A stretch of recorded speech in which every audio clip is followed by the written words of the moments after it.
So you're using YNAB, you're feeling good about it, you maybe consider yourself a budget nerd and you want to take it up a notch. This is how you can do YNAB on hard mode and use some advanced features to make sure that your budget is doing everything that it can for you. If you're still feeling pretty new to YNAB, go ahead and watch my YNAB setup video, which is linked in the description. And then when you're feeling good about that, you can come back here and get my top tips and tricks. Number 1, using your data to inform your budgeting. YNAB is holding so much data about you and your spending, and it is best practice to be able to use it to help you in your budgeting. 2 buttons that I've been using now are the average spent button and also the spent last month button. Once you've had 2 or 3 months of spending that you've been doing in YNAB, you can use the average spent button, which is going to tell you exactly how much money you've been spending on average in any of your categories. I've been using this for variable expenses like groceries, petrol, things like that. So I'm budgeting the money that I'm actually going to be using, not my hopeful amount of money, which I never hit and end up going over, but a realistic amount that I usually am spending each month. The same goes for petrol as well, which can fluctuate from month to month depending on how much driving I'm doing. Another one is the spent last month button. So if you're still relatively new to YNAB, you can use the spent last month button and that will give you the realistic number on how much you spent previously if you don't have a few months of data yet that you want to use. Or maybe you have had a change to your finances. For example, I've just got a pay rise, so the spent last month button might be the best button to use instead of average because your finances have changed. Number 2, using targets effectively. Targets are a great way to be able to budget effectively in YNAB. So there are a couple different types of targets and using them correctly is going to help you so much. The first one is to set aside another. That means that regardless of how much money you have in a category, you're going to set aside that same amount each month. So this might be great for things like a car maintenance fund, where you want to build up the amount that's in that category. But then you've got the refill up to target, and that is going to take how much that you've got in your category already and fill up to a certain amount. So say, for example, you only want £400 in your grocery category and you've got £100 left over from last month.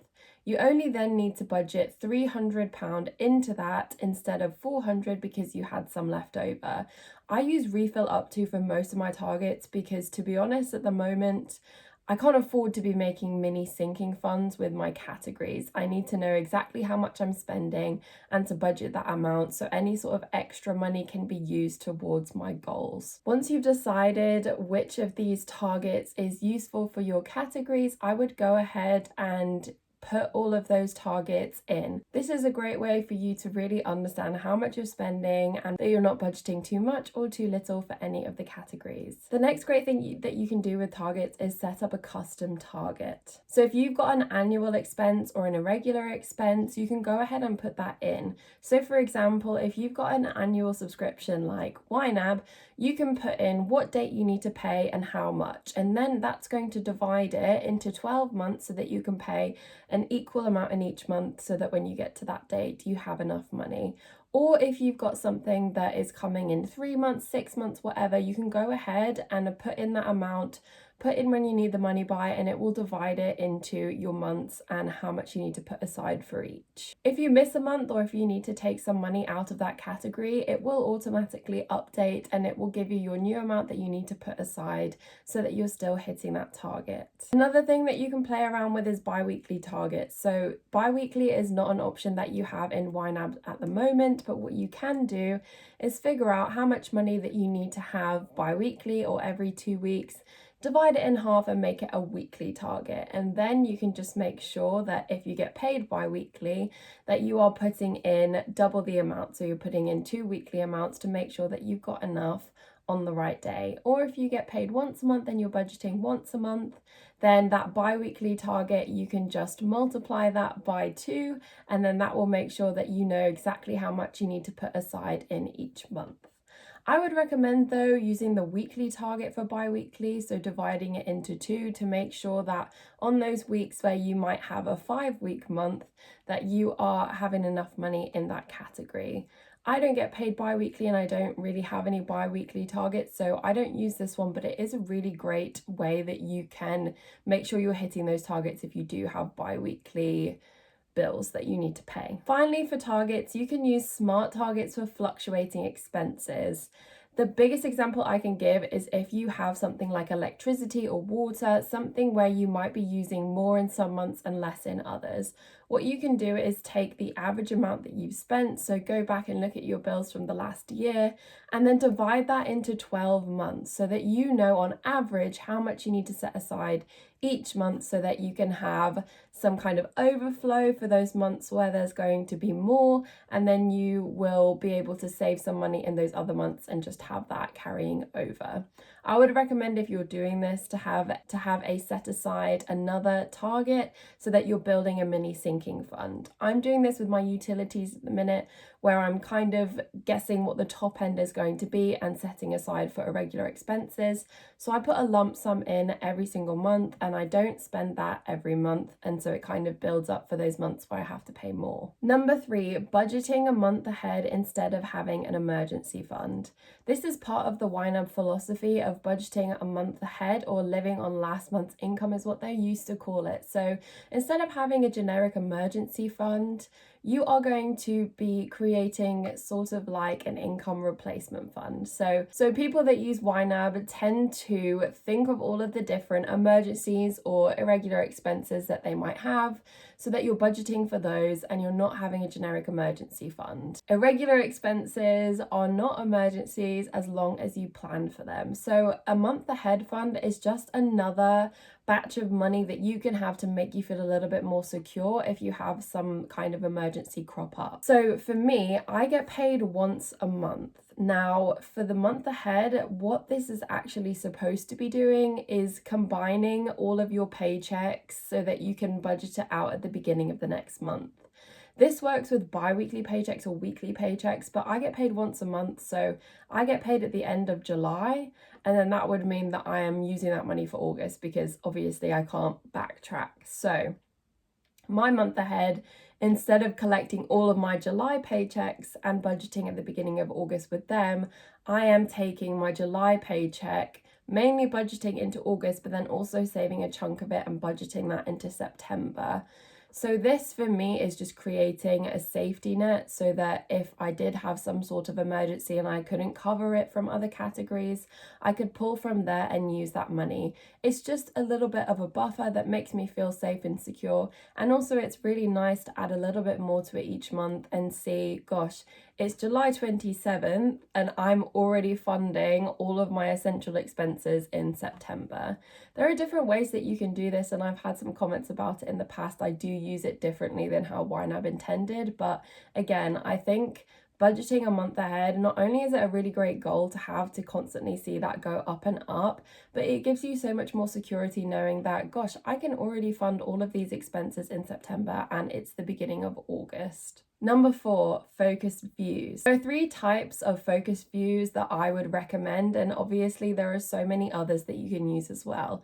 A focused view is just a way that you can see specific categories all in one go and you're not looking at your entire budget at once. The first way that you can use focused views is to split your paycheck into essentials, savings and fun. So what I've done is I have split my categories. I've created a focused view for essential costs, which are all of the expenses that I have to pay each month. And then I've got my savings, which are all of my savings goal categories. And then I have my fun focus view, which is all of the categories that just make life fun and are not things that have to be funded every single month.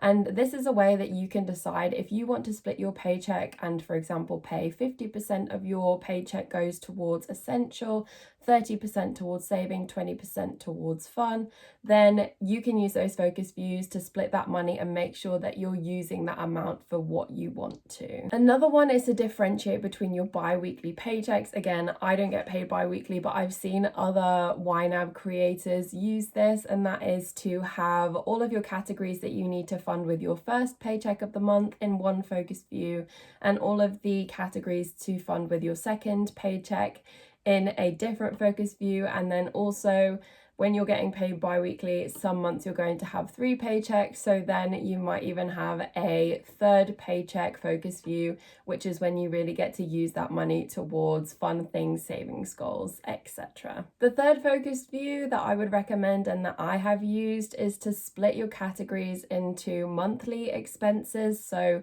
fixed costs that come out every single month or that you have to fund every month, your fixed non-monthly expenses, so any sort of set bills that you've got that are not specifically every month, and then your variable expenses, which your spending can fluctuate from month to month. I've recently changed the way that I budget. I don't split my paychecks really anymore. What I do though is I make sure that I'm covering my monthly and my fixed costs via the targets that I've set up for them. And then for my variable expenses, I've been using that average spent button, or just deciding how much I want to spend on that category each month, and it does change from month to month. This is a great way to kind of keep on top of your spending and know exactly how much you need to fund for those categories.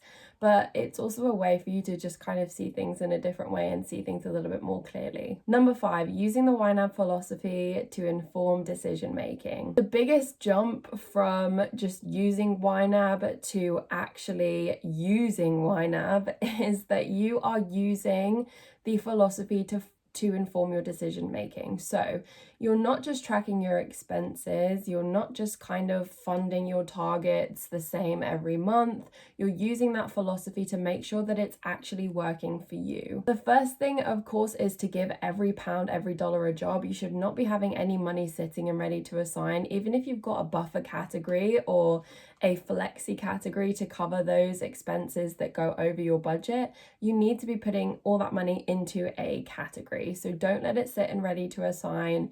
You need to be making sure that you know exactly what you want your money to do, and then that can help you with those trade-offs when you are deciding how you want to spend your money throughout the month. So before you spend any money, have a look at your category first. Find that money before you spend it. If you want to buy something from the shops, go ahead and check your budget and see if you've got any money in that category. And if you don't, you need to decide, can I pull that money from elsewhere? And if not, maybe I make that purchase at a later time. Make sure that you know that you've got that money in the category, and if you don't, that it needs to come from somewhere else that you deem less important. This makes sure that you're not impulse spending and spending money that you don't have that you need to use for other things. Again, YNAB gives you so much clarity on your budget. You don't want to just be checking your bank account balance and using that to inform your spending, because most of the time that money is for something else. Again, you're thinking, what does this money need to do for me before I get paid next? If you're thinking, yeah, okay, I can pull that money from somewhere else, great, but if you've got bills that are coming out, or you've got something coming up that you need the money for, you need to make sure that you keep that money until those things happen. Another big part of the philosophy is to make sure that you're planning for non-monthly expenses. So they could be your non-monthly bills. Like for me, my water bill comes out every 6 months, or it could be something like Christmas that you need to save up for throughout the year. Make sure that you're funding those non-monthly expenses, that you're reflecting and thinking about what those non-monthly expenses are, and that you're using those targets to your advantage to make sure that you're going to have the balance by that set date. Number 6, using YNAB Together. This is a great way for you to use your YNAB subscription to help other people. So whether you want to just share your link with other people and they can create their own budget and they don't have to see yours and you don't have to see theirs, but you can at least kind of share the wealth of your subscription. Or for me, my boyfriend and I have recently created a joint account and we've combined our expenses. And using YNAB Together means that I'm happy to pay the subscription cost because I love YNAB so much. Before, I had created a budget for him and a budget for me and just kind of helped him because I'm a little bit more into the finances than he is. But now we have created a budget together and we are both contributing to it. We are both spending out of it, and it's linked to our joint bank accounts. Another way you could use that is to have budgets for your children if you want to start kind of teaching them about money. Or maybe you just want to have different kind of budgets for different things. I mean, for me, that would be a little bit confusing. At the moment, I've still got my own budget for my personal spending, and then obviously I have my joint account budget with my boyfriend. But YNAB Together is a really great way for you to use that subscription to the max and be able to get other people involved in YNAB as well. Number 7, budgeting for your goals and your dreams, using YNAB to build the life that you want. I have a video all about this, which I posted last week, so check that out in the description if you really want to know how you can budget your values, your goals, your dreams into your budget. But just to kind of go over a few bullet points on how you can do that, you first need to understand what your values are and how you can fund those categories for that. So if you enjoy quality time with people, you know, maybe it's a partner, significant other, or friends, you need to have categories that you're funding every month so that you can actually go and do those things. Maybe you prioritize eating out, so you need a specific eating out category that you fund a lot each month. It's up to you to create your values, to know what they are and to put them into your budget, but make sure that your budget actually reflects money that you want to spend. It shouldn't be this ideal life, super restrictive, and be something that you don't want to maintain because you don't agree with it. It needs to reflect your life. Utilize a wish farm. YNAB loves the concept of a wish farm, which is basically to have a small, medium, and large savings goal. And it kind of helps to curb impulse spending and means that you can think about what you actually want to spend your money on. For example, a small thing might be a new clothing item or kitchen gadget, something like that, that you probably could save for within a month. A medium goal might take a couple of months to save for. Maybe it's a concert ticket or something like that. And then your large term savings goal might be something like a holiday or house deposit or some new furniture. But making sure that they're in your budget and that you can use a custom target to be able to save up that amount. For a few of my savings goals, I've got have a balance of target, which just means that you want to have a balance of this eventually, and you can choose to put a time frame on it or not. If you are saving for a house deposit and you just want to have 50k by, you know, eventually, then you can put that. Or if you want to have a balance of something, you know, by 3 years time, it's really up to you, but you can totally use these for your long-term savings goals, and it's just a way that you can see it. You don't always have to fund it, but at least it's there and you know that you're working towards it. And finally, number 8, I've got some honourable mentions of advanced things that you can use in YNAB that I don't necessarily use. The first one is to automate recurring payments. So you can set up some scheduled payments, and that just basically means that it will enter it for you automatically. I just find it really crowded in my transaction section, so I don't use it, but lots of people do use it and they find it really useful because it will also give you a notification of, hey, you've got this money coming out of this category, you don't have enough, and that can kind of help you if you're starting out or you want a little bit more of a setup of reminders to help you with those transactions. Then the second thing that I don't use but is really great is the Chrome extension called the YNAB Toolkit. I know so many creators and other people that use YNAB and they use this toolkit. It just means that you can kind of personalize YNAB. You can change some of the colors around, change some of the settings around, change the fonts. It's really great, but to be honest, I just forget to turn it on.